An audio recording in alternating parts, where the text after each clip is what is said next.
Bismillahirrahmanirrahim. Salatu wassalam ala Rasulillah wa ala alihi wa ashabihi ajma'in. L'histoire d'aujourd'hui a plusieurs moralités.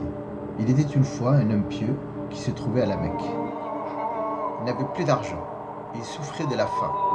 Il était presque sur le point de mourir. Pendant qu'il marchait dans une des ruelles de la Mecque, il trouva un collier d'une valeur précieuse. Il prit donc le bijou et se rendit à la Sainte Mosquée. Là, il trouva un homme d'un certain âge qui justement était en train de chercher quelque chose. Il lui a demandé ce qu'il était en train de chercher et il lui dit qu'il était à la recherche d'un collier. Et il lui décrivit le collier sans se tromper. Donc l'homme pieux sut exact que le propriétaire du collier c'était cet homme, ce vieil homme. Alors sans hésiter, l'homme pieux donna ce collier à son propriétaire en espérant recevoir quelque chose en retour. Mais le propriétaire prit le bijou et partit sans rien lui donner. L'homme pieux fit cette invocation. « Ô mon Dieu, j'ai renoncé à ce collier pour toi. Remplace-le-moi par quelque chose de meilleur. » Plus tard, l'homme partit en direction de la mer. Il monta dans une barque, mais un ouragan se déchaîna et l'embarcation fut détruite. L'homme pieux s'accrocha à un morceau de bois. Il flotta ainsi à la surface de l'eau. Le vent le faisait dériver jusqu'à ce qu'il atteigne une île. Là, il y trouva une mosquée où des gens priaient. Il pria donc, puis il se mit à lire le Coran. Les gens l'ont entendu lire le Coran. Ils lui ont demandé « Est-ce que tu sais lire le Coran ?» Il dit « Bien sûr ». Ils demandèrent et virent que sa récitation était parfaite.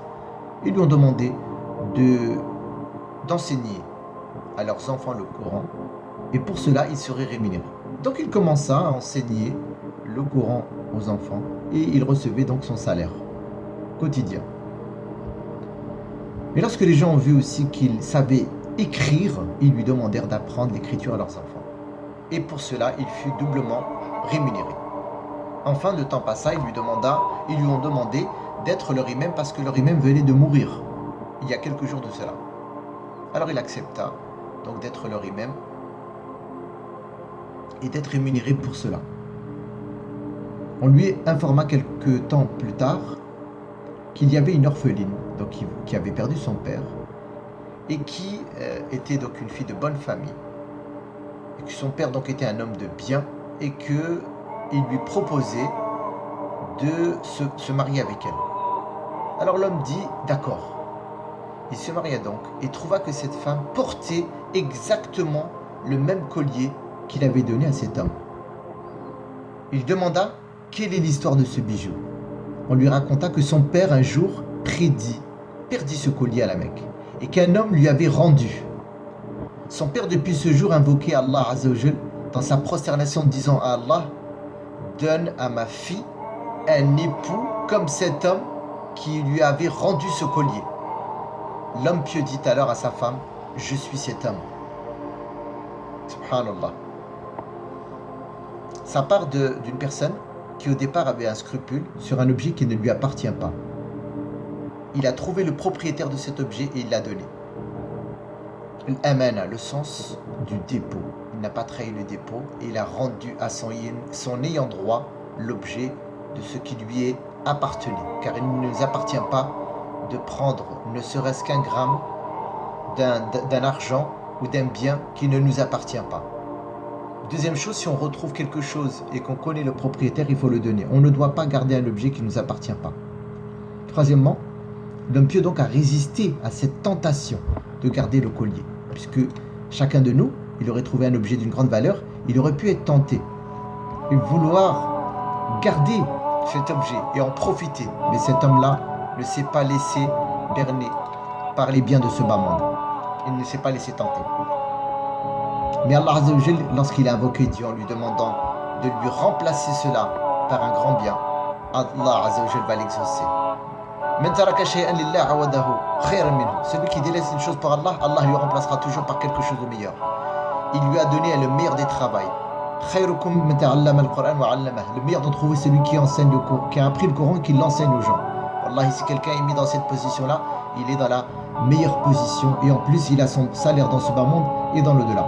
il lui a donné un endroit pour vivre et il lui a donné une épouse, tout comme Moussa alayhi salam avait fait après avoir donné et abreuvé les bêtes des deux femmes de Médiane. Allahumma inni anzalta ilayya min khayrin faqir. Donc, wa man yattaqillah yaj'al lahu makhrajan wa yarzuqhu min haythu la yahtasib. Celui qui craint Dieu, Allah pourvoit sa subsistance par où il ne s'y attend pas.